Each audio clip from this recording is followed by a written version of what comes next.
क्या आपने कभी महसूस किया है कि आप सो रहे हैं, आपकी आंखें खुली है लेकिन आप अपना एक हाथ तक नहीं हिला पा रहे हैं? आपके सीने पर कोई भारी चीज जैसी बैठी है और आपका गला घोट रही है। विज्ञान इसे स्लीप पैरालिसिस कहती है। लेकिन मेरठ के इस सरकारी क्वार्टर में जो हुआ वो विज्ञान नहीं, साक्षात मौत का तांडव था।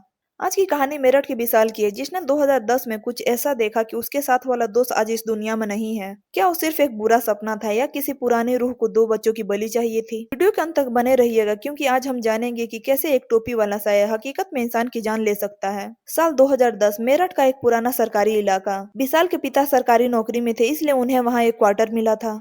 चारों तरफ सन्नाटा और गिनती के 8-10 घर। विशाल तब चौथी क्लास में था। सब कुछ ठीक था जब तक कि विशाल को वो अजीब सपने आने शुरू नहीं हुए। सपने में वो देखता है कि वो अपने बिस्तर पर नहीं बल्कि घर के पास वाले एक पुराने कूड़ेदान के पास खड़ा है। आसमान काला, बिजली कड़क रही है और तभी उसके सामने आता है एक लंबा काला साया, जिसके सिर पर एक पुरानी अजीब सी टोपी है।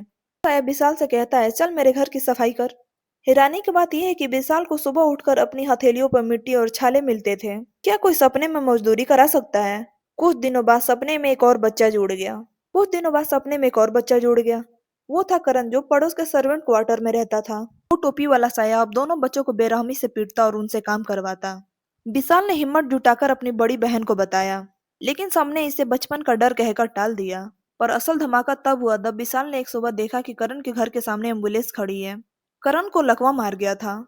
विशाल सन्न रह गया, क्योंकि पिछली रात सपने में उसी टोपी वाले साया ने करण के गले पर जोर से वार किया था। अब पानी सिर से ऊपर जा चुका था।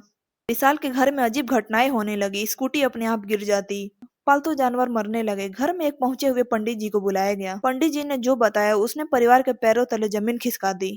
उन्होंने कहा, यहाँ कोई मामूली रूह नहीं है, ये एक पुरानी अतृप्त आत्मा है जिसे दो बच्चों की बलि चाहिए। एक करण को उसने पकड़ लिया है, अब अगला नंबर विशाल का है। पंडित जी ने चेतावनी दी, अगले 2 दिन बहुत भारी है, खास कर आने वाली वो काली रात। अगर विशाल उस रात सो गया तो वो कभी नहीं जागेगा। विशाल को सुरक्षा के लिए पास के हनुमान मंदिर ले जाया गया। पूरी रात महायज्ञ चला। विशाल को याद है, सपने में वो रोह उसे खींचने की कोशिश कर रही थी, लेकिन उसे ऐसा महसूस हुआ जैसे कोई वानर उसके सिर पर हाथ फेर रहा है। वो टोपी वाला सायल गुस्से में चिल्लाया, आज तू बच गया, लेकिन मैं फिर आऊंगा। सुबह हुई, विशाल की आंखें खुली, वो जिंदा था। उस परिवार ने उसी वक्त उस क्वार्टर को खाली कर दिया और कभी पीछे मुड़कर नहीं देखा। दोस्तों, आज विशाल बड़ा हो चुका है, लेकिन आज भी मेरठ के उस क्वार्टर के पास से गुजरने पे उसकी रूह कांप जाती है। स्लीप पैरालिसिस सिर्फ दिमाग का खेल या कुछ और है? क्या आपके साथ भी ऐसा कुछ हुआ है? आप क्या सोचते हैं इसके बारे में जरूर बताएं कमेंट बॉक्स में। अगर आपको वीडियो अच्छी लगी तो वीडियो को लाइक करें, चैनल को सब्सक्राइब करें। मिलते हैं अगली वीडियो में, तब तक के लिए धन्यवाद।